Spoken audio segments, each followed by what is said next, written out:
Okay, this would be take 4. The first one, the cat knocked the camera down. The second one, the cat knocked the camera down. The third one, I talked and the camera wasn't on. And here comes the cat, so I'm going to hold this because she is attacking. Okay. Where was I? How am I supposed to remember where I was when I just got done making 2 videos that were not worth anything, recording? Where was I? Okay. Last night, Richard French was doing one of his little walks and talks, and he talked about the fear of death, right? And how that's like pre-programmed in us since birth. We see the traditions of the funerals and all of that. And, you know, through the years, through the decades, the belief in life after death, at least for me, keeps changing. And I saw another video last night by JayDreamerz, and it was called Heaven and Hell. And I really suggest people take a look at that. It was very interesting to me, where he explains Sheol. And when I was growing up, I used to believe, like the simple Catholic belief, you die, you go to what? The kingdom of heaven, up in the sky, and you live happily ever after with the angels, whatever, right? Because the Bible really doesn't talk about what happens to us, where we go when we die, other than in some kingdom, right? But I always thought it was up there, out there in heaven. And then my next belief was that we're still alive after death, but we're in another dimension, just one that we can't see. So maybe my loved one is right here in the room with me, but I just can't see them. Then I saw Jay's video last night, and the idea of the good and bad souls both being in a real physical place down in the earth, that's another thing to think about. And for me, it's not the fear of death for myself so much as, okay, can I let go of this while the cat's not here? It's more, I'm more concerned about the people I have lost to death, because I don't know where they are, and that really bothers me. Those of you who know me know I lost my childhood friend and first love end of August to suicide. He killed himself. And God, I just would like to know where he is. You know, we have all these near-death experience books, right? And we know for sure the soul does leave the body. Eon gave a great talk this morning, really great talk, and he talked about how 18 grams is recorded as leaving the human body at the point of death. I believe the soul does leave the death, and the near-death people can go and tell you the stories about how they were able to see things in other rooms, who was in the waiting room. There's books on, I even have them, books on near-death experiences. So it's a fact to me, more than a belief system, but for me it's a fact that the soul does leave the body upon death. But when like Eon said, the near-death experience people come back and tell their stories, their trip was interrupted. They didn't get to where they're going to really reside. So as wonderful as these stories are and the experiences that they have, it's still not telling us where it is that the people that have left their meat suits behind, where are they? Throughout the years, I used to believe that the mediums, the psychic mediums could communicate with our deceased loved ones. And they would give you a reading, and some could be really accurate. So you think that could be that person, and it proves that they're still alive and well, okay? Alive in their own place.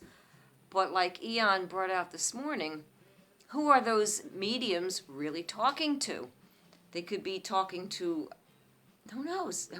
There's no way you can know it's really that person. They could be getting that information from your mind, from the ether, from another source, another spirit.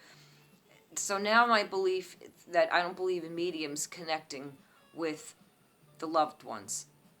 They're somewhere. And my beliefs keeps changing. Like I said, it used to be heaven. Then it used to be a higher dimension, but still with us here on the plane, just that I can't see them. Now, Jay did that great piece last night on the Sheol. None of us, like Eon said this morning, we could talk about this all day long. But none of us are ever going to know until it happens to us and we get there. So I think we should keep talking about these things, because beliefs do keep changing. People do keep bringing out more information, whether it has to do with the shape of the earth, the qualities of the moon. And thank you, They Lie Ohio, for putting up that great link in my last video about how the moon is seen and the shadows during the daylight in the sky. That was a wonderful link. And Eon, that's where that came from, They Lie Ohio, and it's in my comment section in there if you want to. You did see that video, but you were talking about it. So that's in there. And the same thing with our animals. When our animals die, you're heartbroken. Where does that soul reside when it leaves? And I liked what Jay put up last night with the heaven and hell.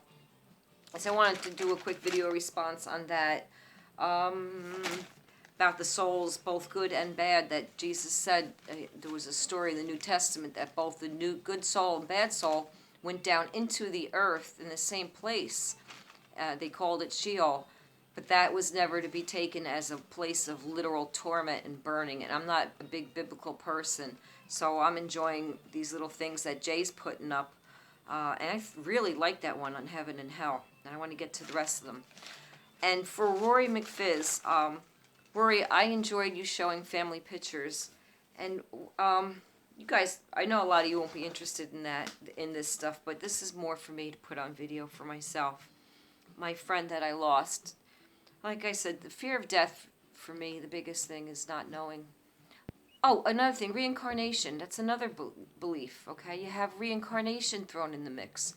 The idea that there's archons and reincarnation traps out there, and that maybe you should not go into the light when you die, because then you're going to get sucked into a reincarnation trap. And then, so if my loved one died and went into the light and got trapped and got reincarnated, then I'll never be able to find these people again. So I do believe in past lives. I would like to think they're voluntary, that we're not being tricked into a reincarnation trap. I don't want to know that my grandfather is not somewhere where I can access him when I get there, because he's been reincarnated and living somewhere else. So that's another rabbit hole to go down.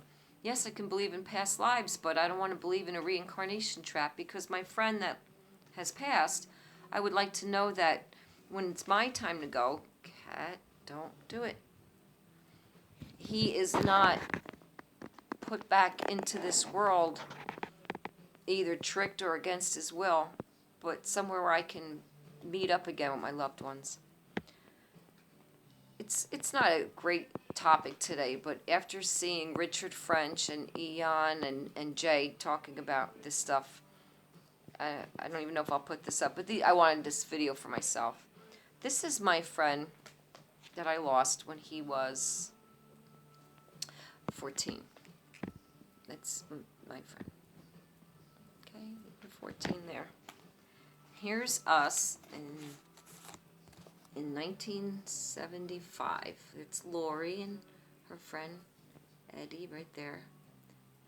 And we stayed friends, and here's us just a few years ago. There we are right there. Look at that smiling, happy face. Weren't we cute? 35 years apart.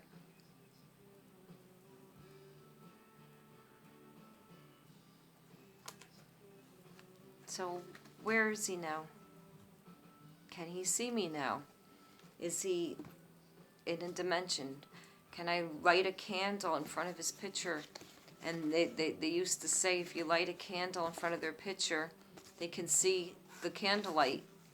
Though they can't see electric light, they can see candlelight. And then you can have their presence around you. I don't think that's true anymore. I'm starting to think that it's not meant to be that they can be with us once they're gone. I mean, maybe there's instances, but I think there's some kind of rule that they can't communicate with us, because if they could, then we would know everything. And we're not supposed to know all the secrets of life right now. Anyway, I wanted to say, Eon, you really had me thinking today, because I agreed with everything you said about reincarnation and losing people and life after death, and how the ideas of life after death, they keep changing. I mean, the idea of going to heaven or going into another dimension and reincarnation. There's so many endless possibilities to what happens to us when we die. But my biggest fear is I want to find the people that have left my life right now. I want to know they're going to be there for me when I get there. And that's just something I guess I'll have to find out later on. All right, I probably won't end this here because I hate to leave it on such a down note. But JayDreamerz, thanks for putting up that piece, encouraging us to keep on seeking. Because I'm not going to just keep seeking the truth on the shape of the earth. I want to talk about esoteric things. I want to talk about things like Eon does and Richard French on his walks and jazz and conspiracy mystic. We bounce our ideas off each other. We grow that way. That's how we're exploring not only the shape of the earth, but all kinds of things. And that's what I want to do. Talk to y'all soon.